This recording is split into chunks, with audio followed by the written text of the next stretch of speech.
it down to. We do it 'cause we used to. Forget those that don't do it. So drink SemCity, drink SemCity, drink. We gotta do a little faster next time. And I want the records to show that I am the person who brought Up to It Down to It to UT. So, a little history for you guys. Up to It Down to It, I got it from my sister in Nebraska. She was in school and her circle of friends did that. And I was like, oh my God, I love it. So I came back to UT, and of course, I am known for remixing it, everything. Yeah. I'm going to put my own spin on everything. So when I brought it back to UT, I changed the lyric, like the verse. So my sister says, up to it, down to it. Forget those who don't do it. We do it because we used to it. But I came to UT and I changed it. I was like, up to it, down to it. Forget those who don't do it. And then, so I just flipped the verse. Yeah. So everybody at UT started to saying it because of me. And I know that they say it because of me because they say it the wrong way. Yeah. Because I started saying it like that. So I just want everybody to know that I am the originator of Up to It, Down to It. The backward Up to It, Down to It at University of Texas Austin. You're welcome. Well, it still flows. It still flows. Welcome, everybody. Welcome to the second episode. Yay! Episode dos. Dos Secchies. Of SemCity podcast. We want to thank everybody for tuning in this time with us. Yes, I'm so excited. Like, we had way more listeners than I thought we would have had for our first podcast. Like, we appreciate that. We got a lot of feedback. Like, a lot of people listened to it. That was nice. A lot of people said they enjoyed it. So thank you, thank you, thank you, thank you, thank you. Like, started from the bottom, now we here. To episode 2. Episode 2. Here we are. Oh, so we did have one question. Somebody wanted to know if I participate in fantasy football, a league, because you know Chris went ham last episode, but I do not currently participate in a fantasy football team right now because of Maverick. So once I had Maverick, I had to stop because I'm equally invested in fantasy football like Chris. So it was just too much for my life. Like, you gotta, like, on Sundays, line up. It was too much. It was like, okay, breastfeed Maverick, but somebody is on the bench. Like, life goals was getting in the way. I mean, that's good. That's like reading a book. It's like reading a book to go to bed. Yeah, you check your line up, you know. Yeah, I wasn't really healthy sleeping. Hobby. So I'm currently not in a league, but I'll join maybe next year. So, did you have any somebody said that they're going to try the all-white fantasy league. I thought that was funny. Hey, I'm telling you, make a side bet. Mm-hmm. Make a side bet with that one. But yeah, thank you for listening. And we can go into our... We have a sponsor. Yeah. Everybody's already trying to be a part of SemCity. I mean, you know, just the other day, my coworkers were like, man, we need to have this going away party for one of our supervisors. And, you know, they wanted a photographer. I was like, man, photographers are expensive right now. The cheap ones, you're going to get what you pay for. And a legit one, you're going to pay for what you get. So I thought about this alternative solution. I was like, hey, man, have you ever thought about a photo booth? They were like, I mean, you know, I've seen one at a wedding and stuff like that, you know, with the box around, you know, a lot of people can't fit. That's kind of weird. Mm-hmm. I don't think that'll work out. And that's why I had to stop him, because Miraculous Moments is the new business out there that has the photo booth service. It's open. You can go anywhere. They can come to any event, whether it's a wedding, a company event, a picnic, anything, indoors, outdoors. It's backdropped and it's customized. So you can get any style of photo booth you want, and pretty much you could fit up to 20 people in a picture. So now, instead of paying a photographer to go around and make sure they get a picture of everybody that was there, you can make sure you get a picture of everybody that was there, and it makes it fun. Yep. So I think they took that to heart, and I think that maybe we'll start seeing more of the Miraculous Moments photo booth at the company events, and I'm excited about that.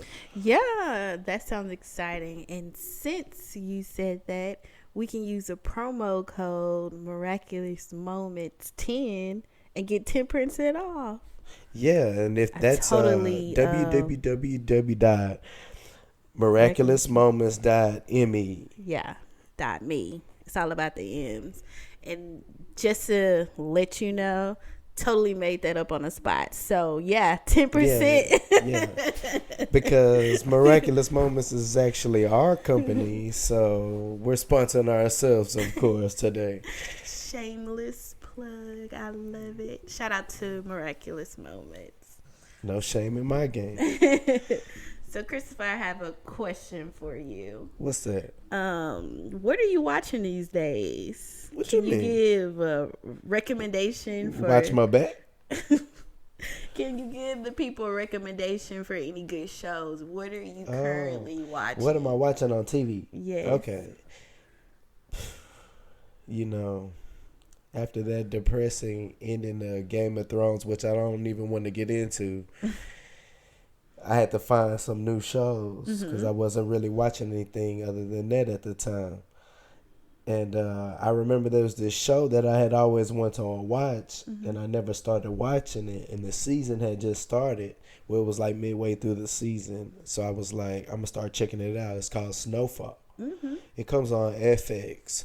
And I actually started watching them online so I could get caught up. Yeah.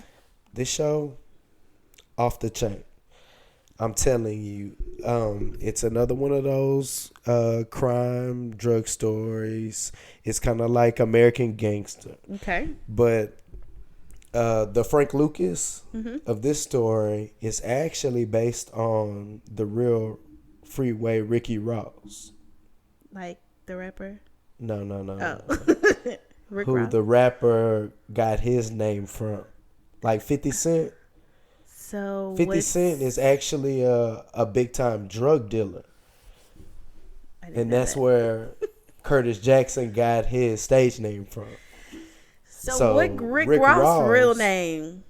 I can't even remember. Officer Ricky. But it is kind of similar. Okay. Yeah, but no. That's what 50 Cent was calling it. Jordan. That's what 50 was calling it. No, but the real Rick Ross was actually being funded by the U.S. government. Didn't know that. Yeah, they were actually funding his operation. Is real Rick Ross like old? Is he alive right now? Yeah. Oh. He's out of jail and everything. He tells a story, all of that. Yeah, I'll show you some interviews with him. He's done some recent stuff on Vlad TV. Okay. Does the rapper Rick Ross have a relationship with the real Rick Ross? Like Yes, actually, the real Rick Ross is suing the rapper Rick Ross. Why? For using his likeness and making all of this money. He said, "That's my persona. I was the big time drug dealer that you pretend to be and Rick act Ross like you were a hustler." drugs. Rick Ross was a security guard. He was the police. Oh. That's why 50 Cent used to call him Officer Ricky. And he made that song. They were beefing. He took his baby mama shopping and all that. But yeah, 50 no, Cent is so petty. Rick Ross's persona is completely a stage thing. Like he used to be a security guard. Like the real Rick Ross is suing him because he's making all this money off of Yeah. his image. So, but So is he a part of the Snowfall? no. I don't know that. Yeah. I know that it's roughly based off of his story though. Got it.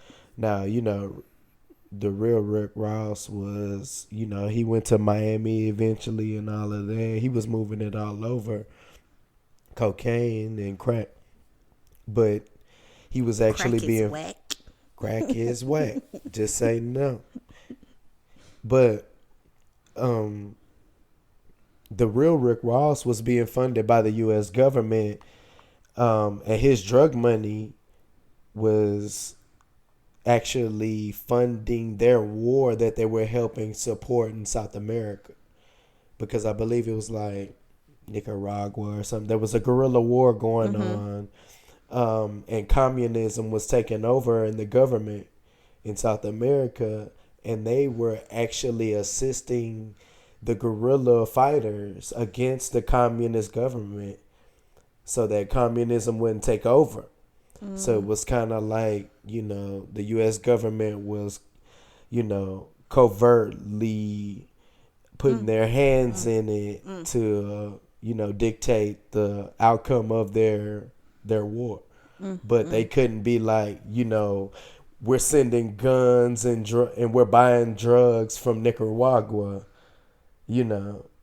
or we're getting these drugs in from Nicaragua, selling them on the streets, getting money for it, and then we're giving y'all guns and money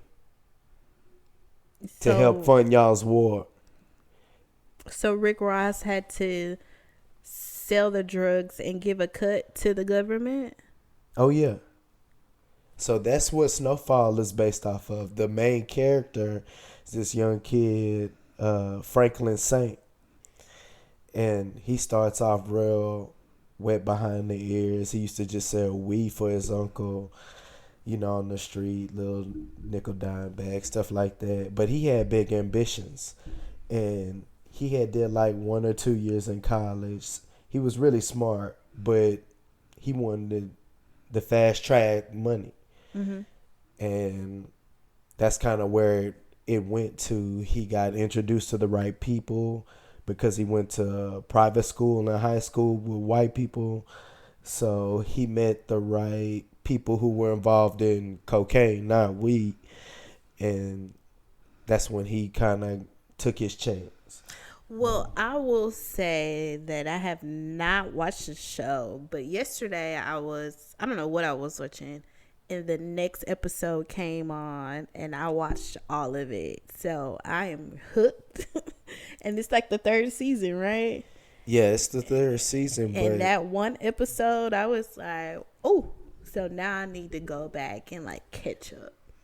Yeah, it's real good. But I really want to know what happened next. Like, okay. But I know I do too. We caught up now. I need to caught up.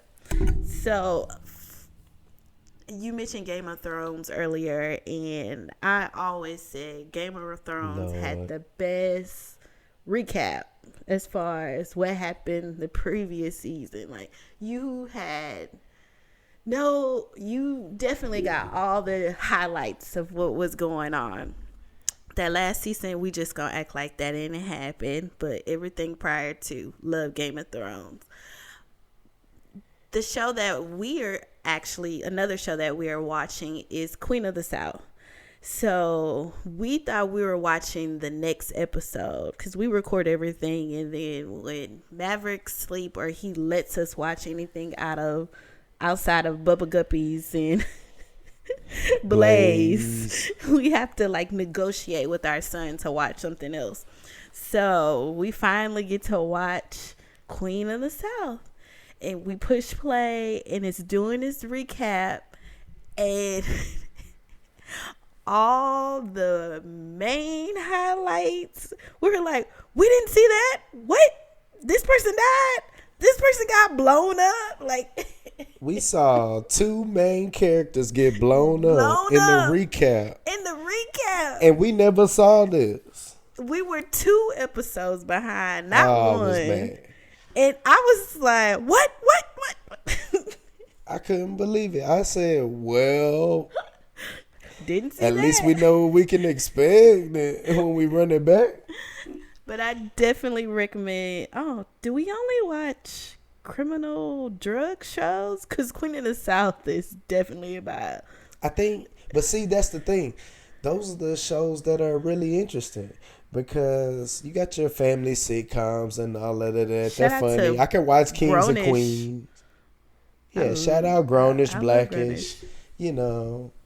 But those shows that you binge and watch, power. What's power about? I know, drugs. Some drugs At and least crime Game and of killing. Thrones wasn't about drugs. It wasn't about drugs. Are you sure? Yeah. Okay, they was drink a about lot power. of wine. They drink a lot of wine, and they killed a lot of people, and they went to a about lot power. of the whorehouses. So it still had Game of Thrones. its moments. I So- mean, those binge-worthy shows, I think that's what it is. I mean, it's even like with the news. That's all that's in the news. Some crime or some murder or somebody's kid that got hit by a car. It's always something bad, like with violence in it, because that's what people want to see. Well, something else that I'm very guilty of watching that has nothing to do with crimes. I like to call it my Ratchet TV. So I used to be Ratchet TV on Mondays, and Chris would know to leave me alone because I would be watching some type of Ratchet reality show. Love and hip hop. Yes. But again, since we've had Maverick, it stays on cartoon. So I really don't catch up on my Ratchet TV. But yesterday I did. And we watched. Was Maverick on? Yeah, he was. But we watched a grown up hip hop. Yeah, we actually made him late to his swim lesson because we couldn't get. Growing up hip hop, so I'm sure if you watch it, you're caught up. But for us, we may have watched the whole season, and I thought it was an interesting topic about Bow Wow. He is talking to this new, what's the girl name? Corey. I think she used to mess with Fetty Wap. She used to mess with Fetty. She's a fitness Instagram model, something like that. A hustler, according to Bible. She got her own money. Yeah, she not stripping. She got that drive, man. She's like at the hustler. She man. like a hustler. Oh, Her body real, everything. So this chick, like, editing, of course, has a lot to do with it, but she was showing red flags that she was crazy. And I don't know what is wrong with y'all. Why do guys recognize these signs? Why does guys love the hood? Not even the hood rat chick, but just like the crazy girl. If you a cool chick, you losing and you get put in the friend category because you're not just thirsty. So I wish y'all can see how this girl was acting. She was just like, we go together, right? We go together, right? She came to his house with a just in case bag and a roll bag, like a suitcase. A whole suitcase. And it was like, rolling and the handle extended and she needed help to bring it in. That's ridiculous. You coming over for a get together with friends, you been brought bags. Multiple bags. No, now hold on, I'm about to break this down. Miracle didn't break this down. When we first started watching this episode, they were riding bikes in the park. Now, Bow Wow was complaining the whole time, which was making me laugh because he was really embarrassed to be on a bike in the park. His feet was So he kept talking about his knee was hurting. I heard my knee crack. Like, but, you know, Bow Wow ain't never rode no bike since Like Mike, the movie. Mm-hmm. So after they had this little bike ride, they started having a little conversation in the park. In this conversation, you know, she actually initiated the talk about them having sex. She was like, you know, you ain't even got a chance to taste this or blah, blah, blah. And she started like coming at him like she wanted to have sex with him. So then he was like, cool, I'm ready. I mean, I'm ready right now. We ain't even gotta wait till whatever. She was like, well, if we get intimate, then I'm gonna get emotional. And we go together. And I was like, and then, you know, he paused, made his little face like, hold on. That's a red flag right there. That was a red flag right there. She already told you. The thing about it was, she told him everything. Mm-hmm. She didn't have to side talk nothing, and he didn't have to take any clues. She told him straight up. She said, if we get intimate, I'm going to get in my feelings, and we go together. And then she said, if we get intimate, I can get a little crazy. That's what she said. She said, I can get a little crazy, and my pull-up game is strong. That is she the said, issue. She even did the little side-to-side with the hand like she had the steering wheel. Pull up. One-handed. Wood grain, she pulling up, screeching. Leaning back. Leaning Suicide back. Doors. Nah, she ain't leaning back if she pulling up. She, you know, y'all gonna have the seat all the way up, chest up to the steering wheel. We know some stuff going down because our friend driving. Oh, we lean back. We y'all ain't over driving. there in the when side. We pull up, we in the passenger y'all seat. in the passenger just going back and forth like, oh, man. But she's told him this. She said, now, if we had a disagreement before we got intimate, I would probably put your shoes outside on the patio, and I would open the door for you and ask you to leave. Now, she told him she would be completely sane. Yeah, she did. Up until they got intimate. And then she was gonna be crazy. And the pull-up queen is what she said. Queen. She said, I'm the pull-up queen. So she told him. And he just like brushed it off because he was booty blinded. So I want guys to like recognize the sign. Because I feel like there's nothing wrong with a female saying, we are not gonna get intimate until we're in a relationship. Like that's cool. But it's the after part that she showed signs that she's crazy.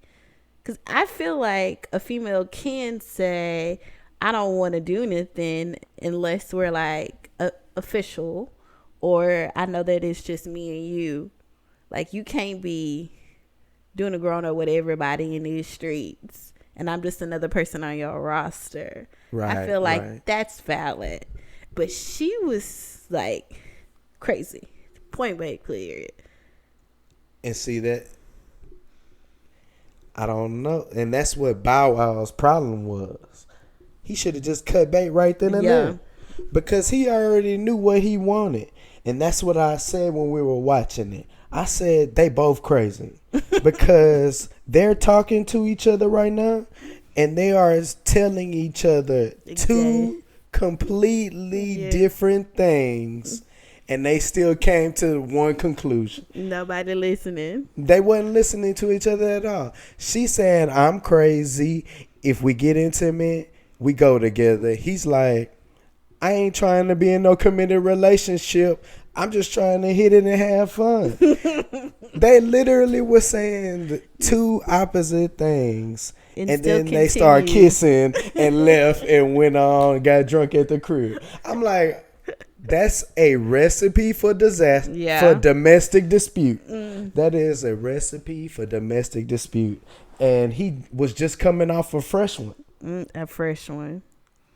And his homeboy brought it up to him at the apartment. They had to get together. She came to the house Brought with her bags, 2 bags. She had a beach bag and a rolling suitcase. So, ladies, your just in case bag should only be over the shoulder bag. It should never be a roll. Like, that's just too much. She brought the roll. Then she said, "Y'all get out of my kitchen.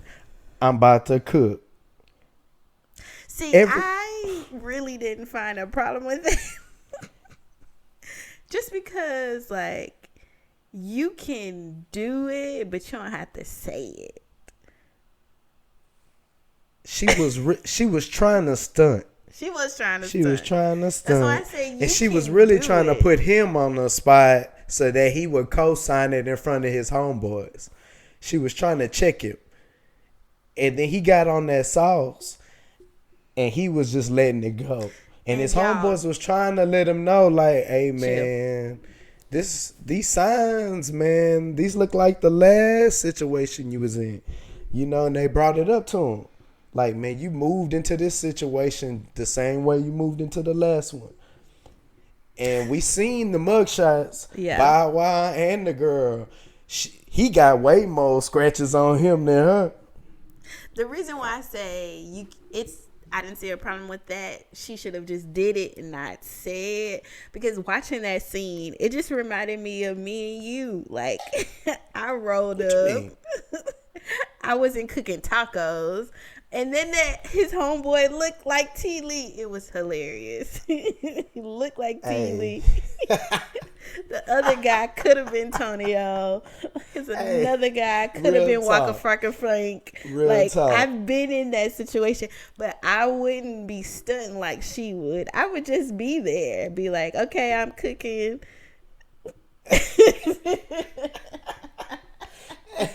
The dude did look like T. Lee. He looked just like T. Lee. He had on the white V-neck and that's T and T. everything. Lee's uniform. Sitting at the island. He was sitting at the island. I felt like I was her in that situation. But I'm not bringing a roller bag. Like, entertaining. It was hilarious. But you know what? That wasn't even the best part of that show. The best part of that show was Waka Flocka and his people. Mm-hmm. And that dude that was hanging around with his mama, the fat dude, talking about he was a firefighter. I was waiting for Waka to get on his ass. Growing up hip hop has multiple stories. So it's another storyline with Waka Flocka. Waka Flocka and his people. The Brad. Yeah. And they all connected. And so they were bringing the family friend in to confront him about he was lying about being in the academy. Yeah. Yeah, that was hilarious. I just don't think publicly shaming someone, like, I'm not a fan of that.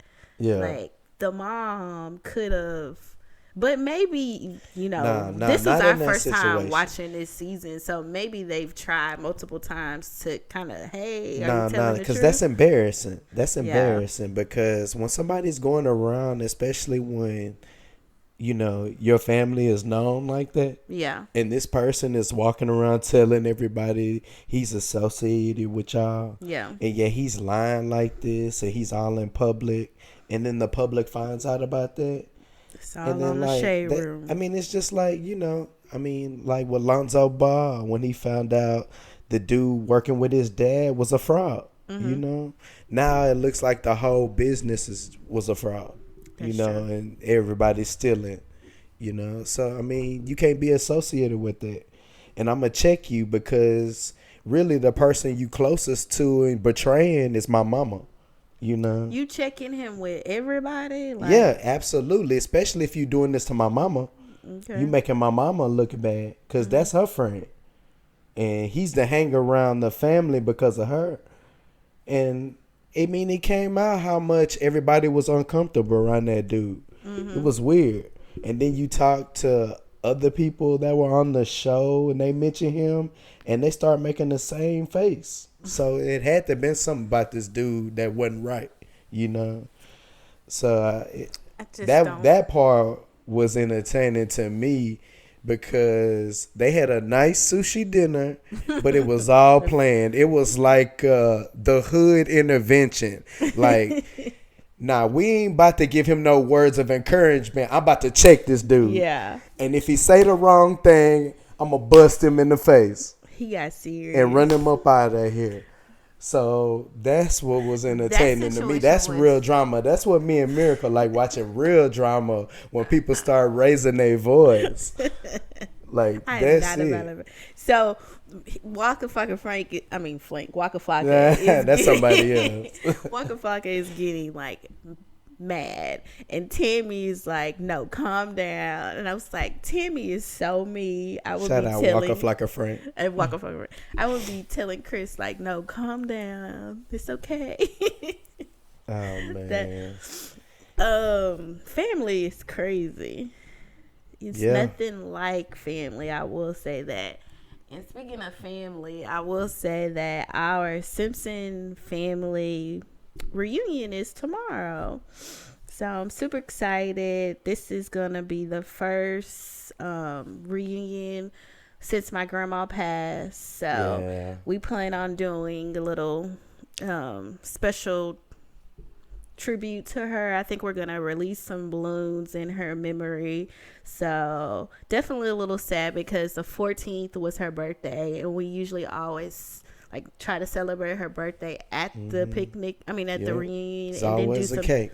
Yep, and do something additional too. So it is a little sad, but we're just gonna keep her in her memory. And our family has started back doing our Simpson family meetings in honor of my grandma, because they started the meetings to talk about how to take care of her. And now that she's passed, the next generation has picked it up. But anyways, the reunion is tomorrow, and I'm over games. And I feel like I'm always doing the most. Like, not only am I over games, I just took it to the next level. So we have I'm going to have an award ceremony, and I made these metal, I guess can you call them metal? Yeah. I made them, and it says Best of the Best 2019 Simpson reunion, and it's like candy on it, but still I made it. But so you have award medals, and the medallions are candies and or cookies or anything. It's just like a cute little. Oh, that's so family oriented. And so I am laughing as I'm making this stuff. Why do I have to be so creative? But then the other day I told my mom about how I wanted to make these awards. Yeah. So she took it upon herself to make a mock award to visualize, and she brought me in and she was like, "Are you gonna glue this or staple it?" And I was like, "Oh, I planned on stapling it together." Mm-hmm. She was like, "So you just gonna show the staples? This is how it's gonna look?" And I'm like, "Okay, then I'll glue it." And I'm telling my coworker this story, and I was like, "This is why I am how I am." Because I told my mom my idea, and she made a mock medallion for me so I can properly think out how is this gonna look. Well, she been checking your homework and working on your projects for years. If you have a mother like that, please message me that does a mock idea of that's not a little out of the ordinary. You know your mom is gonna make sure that you're always doing things properly. And I'm this is the reason why I am like I am. Just like when your boss was giving you so many compliments, she wasn't happy. She was relieved. She was relieved Yeah, she was Oh, relieved you were doing good at work, and she didn't have to worry about people not liking your performance. I mean, She even said she went to your sister's job and was like, she "Does doing she her. work well with others? How is she doing here?" I Like mean, she's always concerned yeah. that she's got two good Hmm. daughters who are reflective of what she was trying to instill in y'all. I So mean, we that's are it. amazing, so that But is that's that. true. That's true. Hmm. But as a mother, you're never gonna stop being concerned. So But I I'm think it's looking a good forward thing. to the reunion tomorrow, and we're gonna incorporate picking a church to go on Sunday. So we should have a good time. I'm looking forward to spending time with the Simpson family. It's gonna be hot. Yeah. It's gonna be hot. It is every time. This is an annual Yeah. family reunion, by the way. This I mean, it's really at the picnic, a park, but yeah, we're don't trying call it a to picnic. don't call it a picnic. Yeah, we can't. Outing. It's an outing. You're right. Outing. When's the Yeah. Yeah. It's been a while since I've been to a family reunion on my side of the family. Think last time we don't go on the annual ones. It's Mm-hmm. like the every now and then Oh, ones. okay. And the last one I went to was I was a little kid, Wow. and we went to Opelousas. Okay. That This was is the the first Simeon time. No, no, no. This was my Malone song? Melanson family. Oh. The Melansons are from Opelousas, Okay. and that was the first time I ever had alligator, fried alligator. Uh-huh. Um, I remember we went to this grocery store and they had boudin balls. I remember all that. Can you find out for me when the next Simeon reunion is? Cause they off the chain. Oh man, it's like a motorcycle show. You're gonna have the Habusas, the crotch rockets, everybody got a motorcycle in the Simeon family. Simeons is off the chain. That's my type of people. You guys message us and let us know, what do you guys do for your reunion or crazy reunion stories. We would like to hear. Yeah, Miracle and them are very serious about the game portion. Yeah. I mean, I'm not going to my own home, but I got like a solid 13 games lined up.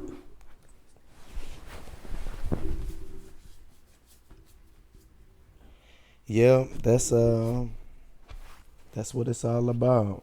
Family. And the way our family started, kind of our little immediate family, me, you, and Maverick, we're gonna be a family of entertainers. And me and Miracle, we told y'all last time how much we enjoy acting, and we're involved in acting. We're both actors, represented, and we do a lot of commercial stuff. And we do commercial and sitcoms. And when we first met, we didn't really talk about that.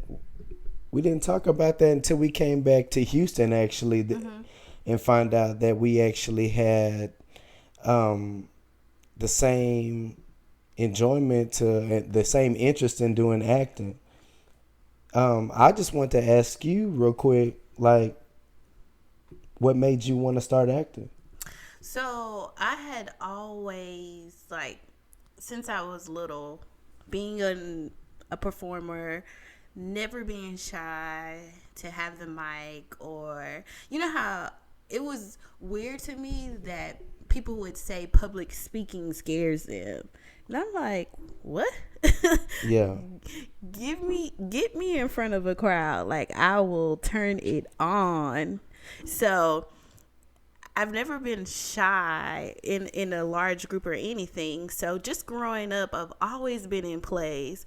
I've always been the person who raises their hand and wants to do the presentation or anything like that.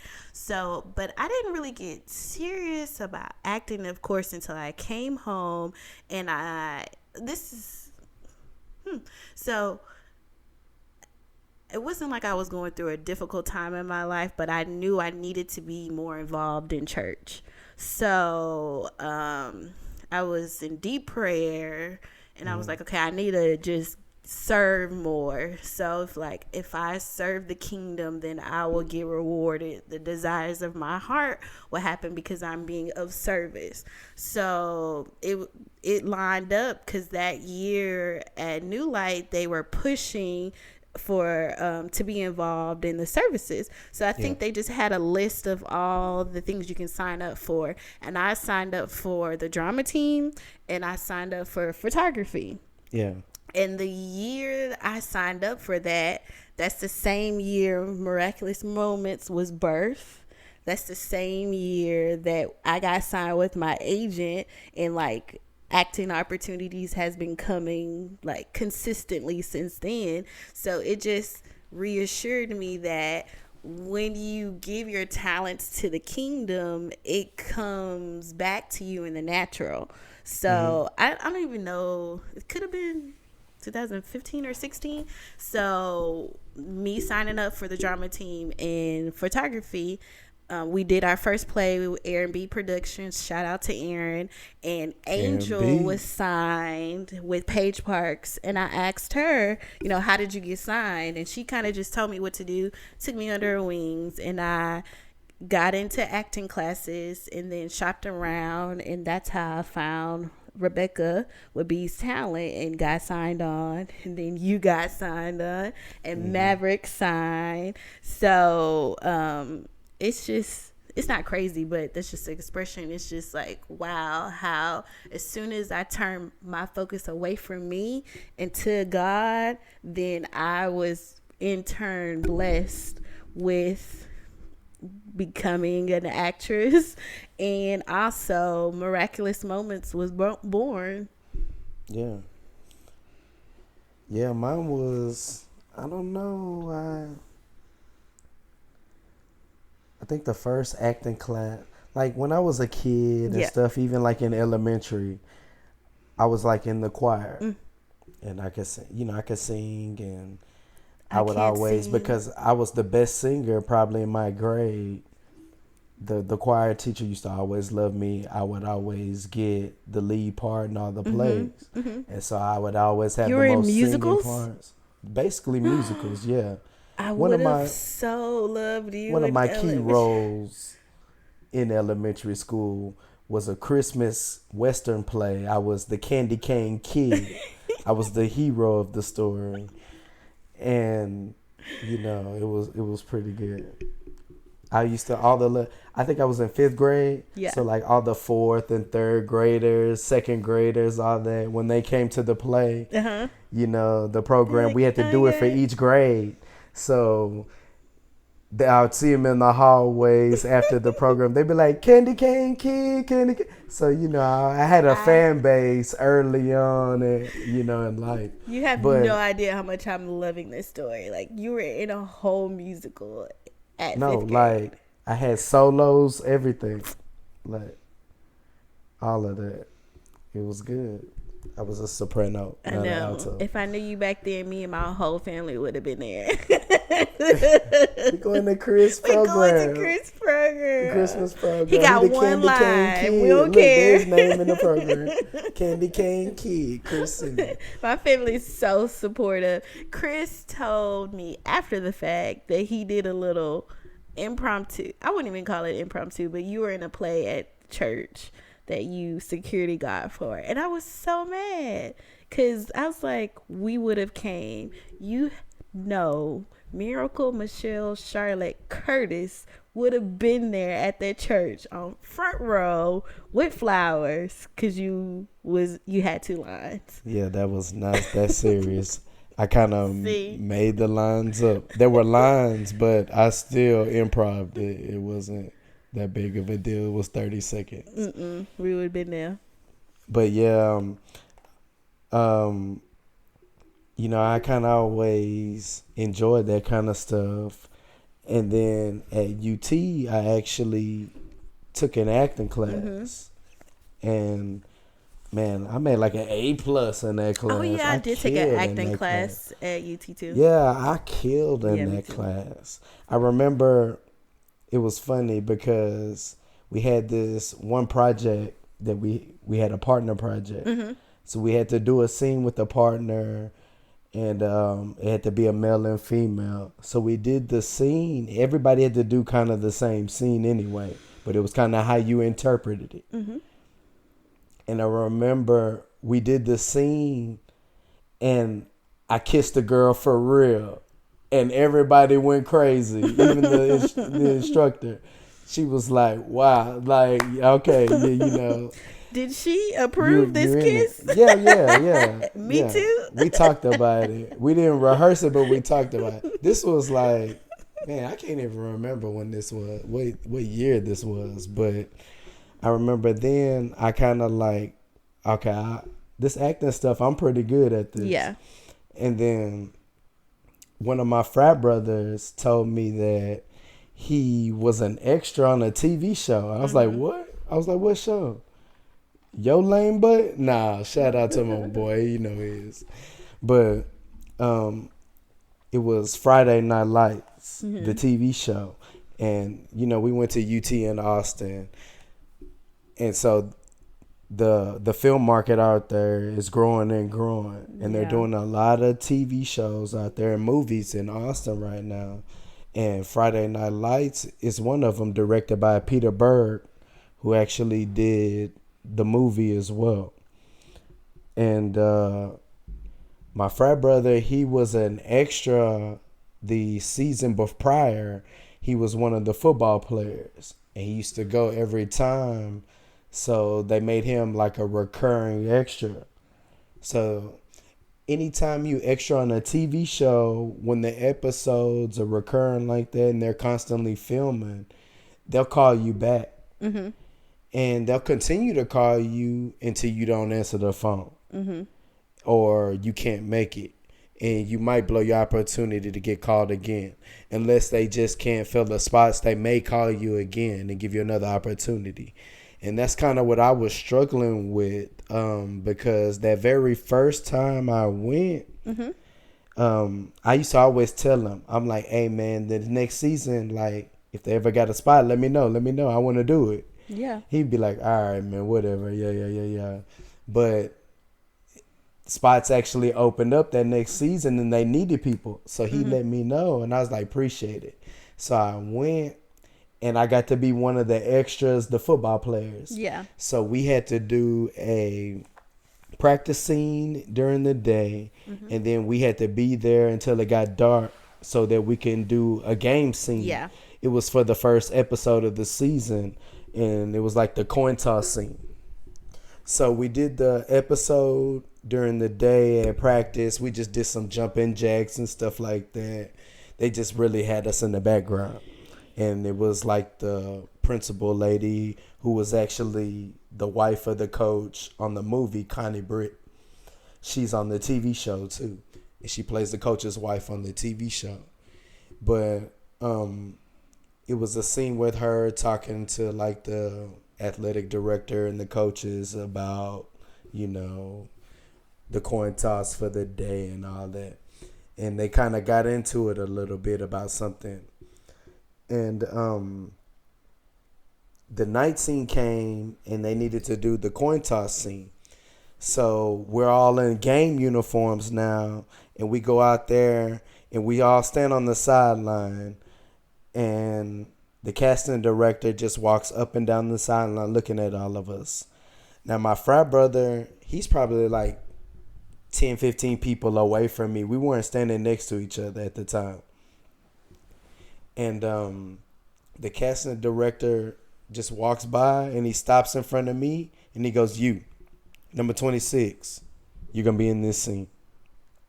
And he picked me to be one of the team captains to go along with the two main characters on the football team, the quarterback and the running back, two of the stars of the show. And I got to be the third captain for the coin toss scene.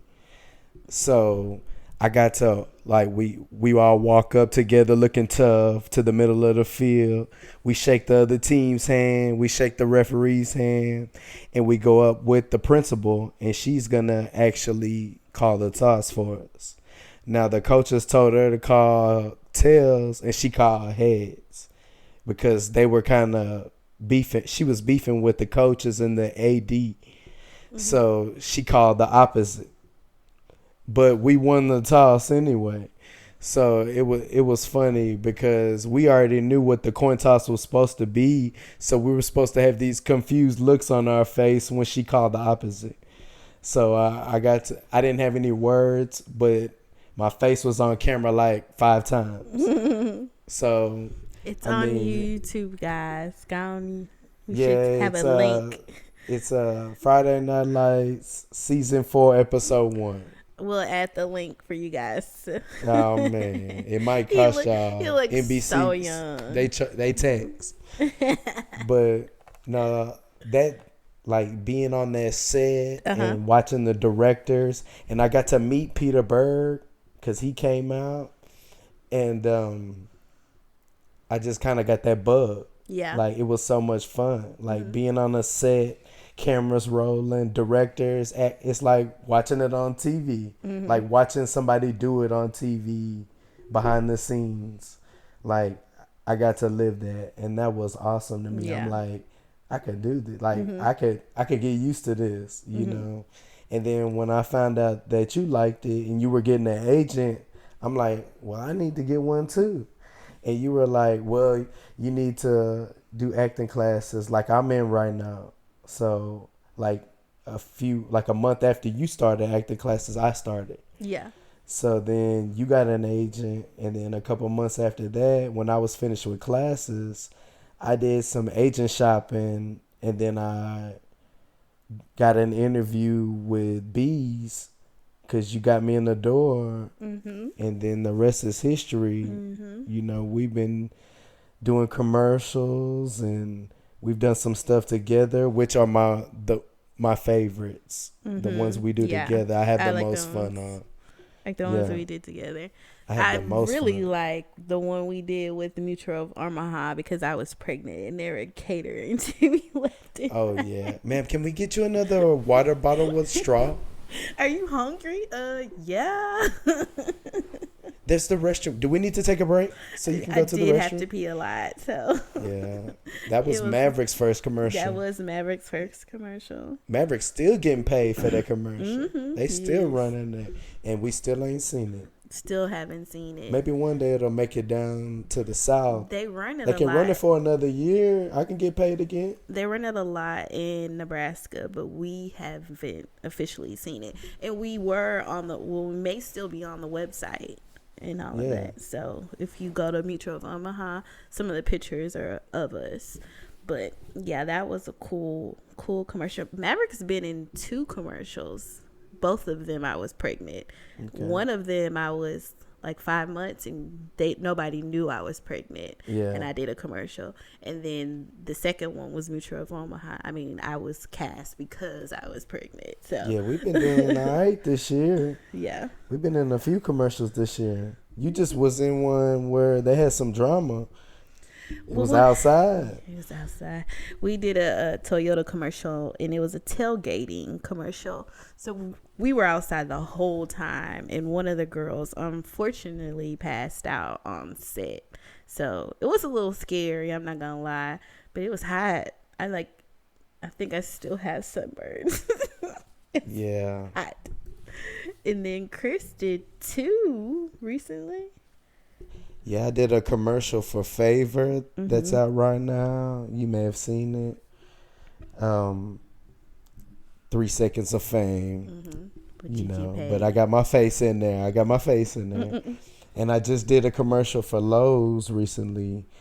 Maybe last week? Yeah, last week I did a commercial for Lowe's. So We've been doing good. We did a couple projects this year together. Yeah. We did a LGI Home Builders commercial together. You know what okay, so yes, Mutual of Omaha was great. I was pregnant, they were catering to me, but I think I forgot the one we did for Becoming One, the marriage DVD. Yeah. That was really cool. So now it is time for my favorite session. I mean, is the acting out. Are you ready? Ready? We talked about I'm acting ready. for the last like couple of minutes. Now we're getting to our last segment when we do our acting out. So somebody reached out to me anonymously, and basically I'm summarizing for you guys. She wanted us to act out how should she approach her husband to talk about canceling. So here's the back. Talk about what? Counseling, going to canceling. Okay, like marriage counseling. Yes. Okay. So basically, she knows that her husband is not a fan of canceling. He's made some comments about, I don't need that. I'm just going to pray. Black people don't do that. So they're not vibing right now. They're really not talking. They haven't, been intimate in a minute. And she's worried. Well, that's a problem. Yes. So she's worried because when she tries to address something, he kind of blows up. So now she wants to suggest counseling because they're not talking, they're not being intimate, they're not vibing. So, of course, we don't want to say or even go talk about divorce. So she wants to kind of bring that up. So my advice is you have to know your husband. You have to know if they're a direct person. Like you can be like, hey, let's talk about this. Or you have a husband that is more casual. So you're watching TV or somebody says something about counseling or something's on, and then you can kind of work it in to, the subject. So we're going to do this acting out. And I feel like my husband's more direct. So I'm going to tell him like, hey, we put Maverick up. It's our time and I want to have a conversation. So, hey, Chris, how was your day?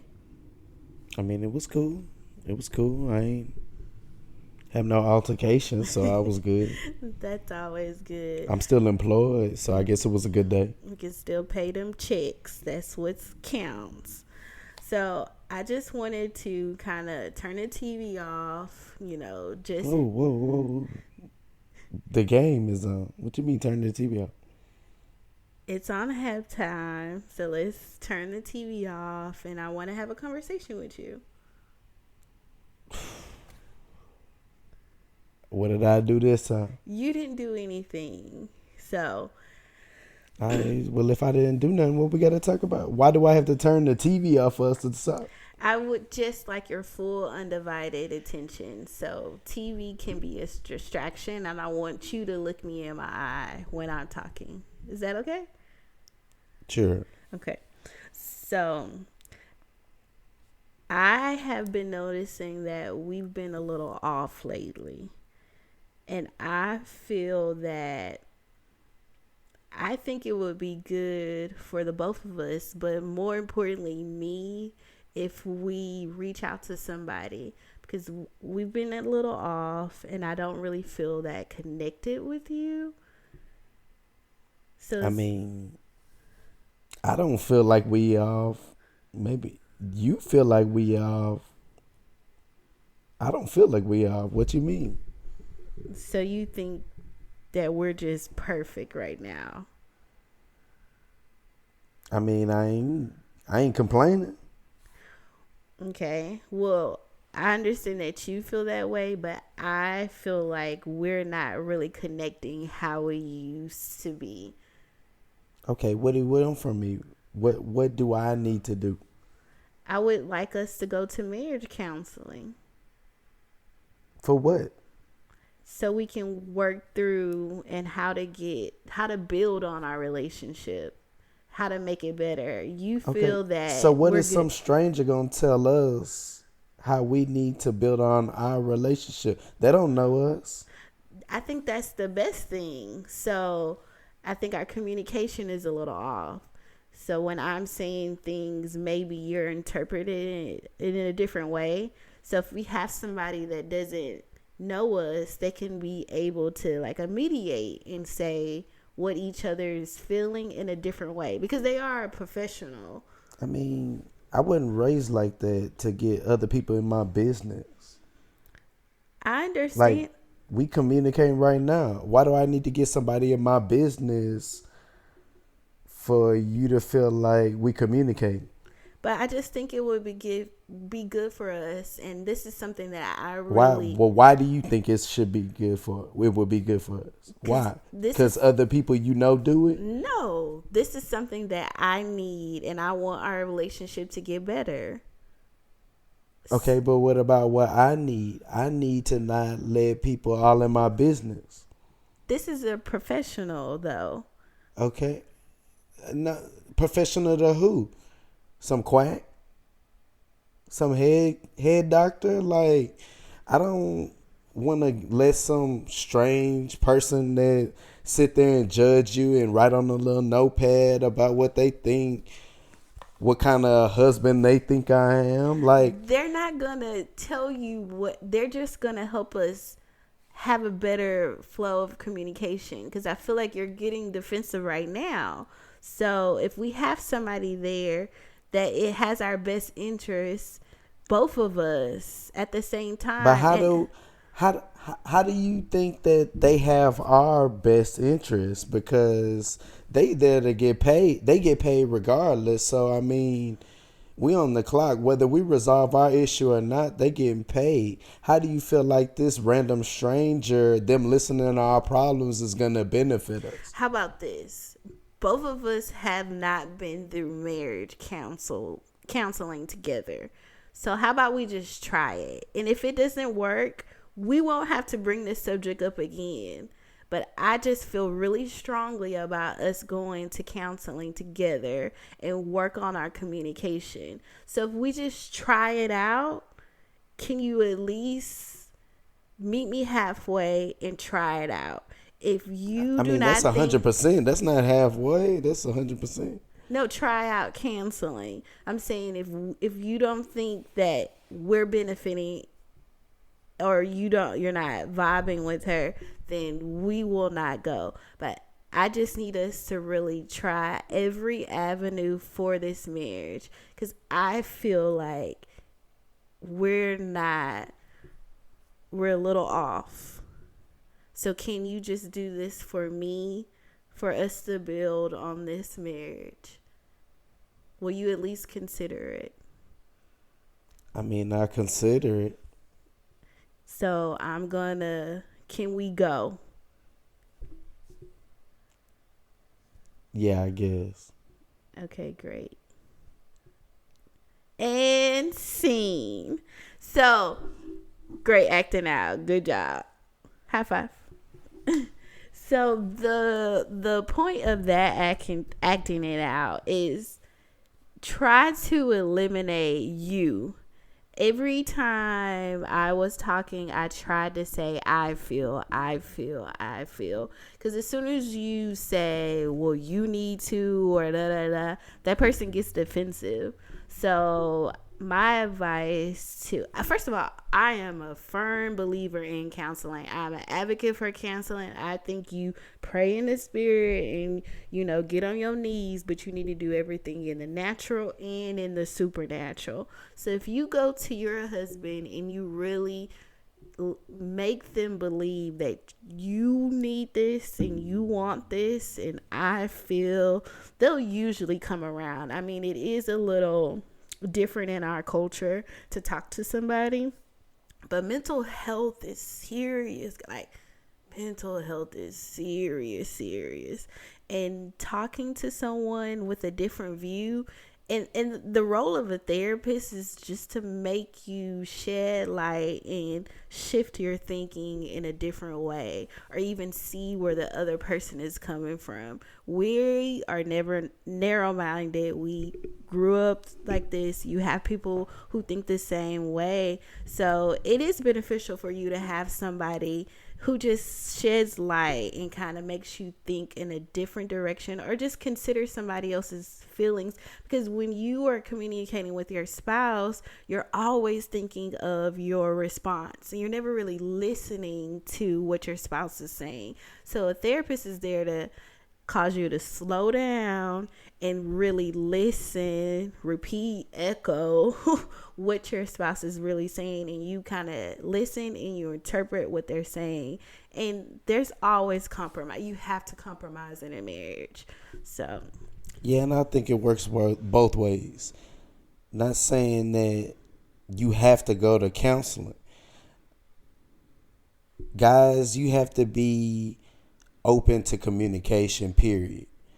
And maybe the compromise, maybe you do compromise to not go to counseling, but you compromise to be more open to open communication, sit downs, turn the TV off. We're going to sit in this room, not in our bedroom. It's going to be in the office or in the kitchen or some at the dining room table, somewhere where there's no distractions. You can focus on one another and openly talk, but you have to be open to talking. You have to be open to communication.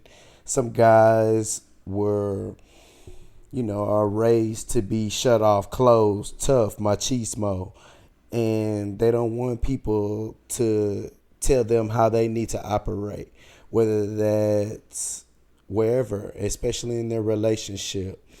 And the thing you have to realize is the person you with is the person that you need to be talking to the most about everything. So if your spouse is telling you they're feeling off, don't shut them down. Mm-hmm. Don't just tell them. If they're telling you how they feel, don't tell them how you feel. Acknowledge how they feel, and then see what you need to do to make them feel more comfortable about their situation, about their feelings. Mm-hmm. And then that's how, because you may not feel that way, or you may not be seeing the signs, and they're trying it. They're reaching out to you right now to acknowledge their feelings. So be open to it. If you have to give the counseling thing a try, do what you have to do to salvage a relationship. The main thing that keeps people's relationships together is an open line of communication. As long as things are understood, there can't be no misunderstandings. Mm-hmm. And that's where a lot of things break down in relationships, when there's misunderstandings and lack of communication. Holding it in. Holding it in. That's lack of communication. Even if you're saying, I'm not going to say nothing because I don't want to get into it with you. That's not a good alternative for diffusing that situation. What you should be trying to attempt to do is have a calm conversation. Mm-hmm. And I mean, it can still be emotional, but learn to bring it back. Bring yourselves back to a point where, all right, let's lower our voice and talk. And if you talk things out logically and calmly, typically you'll hear what the other person is trying to say. Have disagreements with the intent to agree. That's something Right. I mean, you want to always go into whatever conversation you're about to have with the goal of coming to one accord. So, I'm not saying, I agree with Miracle. I believe in counseling, but I believe in it before the fact. Mm-hmm. I believe in the counseling before the blow up. Mm-hmm. Like we did marriage counseling before we got married, that was one of the best things we decided to do before we got married, because we opened up our communication and we came to one accord before we got married and made this commitment. So people go out there, always communicate, always let your spouse or your significant other know how you're feeling. And then if your significant other lets you know how they're feeling, acknowledge that first. Don't try to make it about you and your feelings, because that's just going to backfire. That's going to put them more in their feelings because now they don't feel acknowledged. So just keep that communication open and just work on it. It's hard work. The hardest part is the communication part, because once there's a breakdown in the communication, that's when there's an issue. As long as everything is on the table, everything is understood, then everything runs smoothly. But if you need to go to counseling and your spouse is really pushing towards that, give it a try and see how it goes for you. And 9 times out of 10, that person that's sitting across from y'all listening to y'all's problems is the best person for y'all, because it's an objective ear. It's not your friend who's gonna take your side just so you know they don't hurt your feelings, and they're not going. Some friends, they give it to you real, but then sometimes you don't want to hear that from your friend. You want to be supported. You want them to have your back. And then when they don't, you feel like they're turning on you. So sometimes you need to get people who are close to you out of the picture. No and state. then, a lot of the things in your marriage, of course, you're supposed to work on together and keep people out of your business. But if it's to keep your relationship together, that objective ear would probably be the best one. And this is just advice for all you people out there who have corporate jobs. Reach out to your HR department. There's a program called the EAP, Employee Assistance Program. You do not have to be enrolled in their benefits. Is free as long as you're working there. The EAP program is free to you and your family. So you will have 8 free sessions, free counseling sessions per issue per year. So for instance, if you're dealing with stress, that's 8 sessions. If you're dealing with family issues, that's 8 sessions. If you're dealing with depression, that's 8 free sessions per year per subject. And it is free, guys. A lot of people don't know about it. So I would reach out to your HR department. Ask about the EAP program. Most likely they'll give you the website and you'll have a company code. So that EAP program knows that you're an employee, and you reach out to them, let them know the problem, and you can get a counselor for free. But that will wrap up our segment today. Yeah, that was a great one. I had a lot of fun today. Thanks for listening in, SemCity listeners. We love y'all. Until next time, Domo arigato.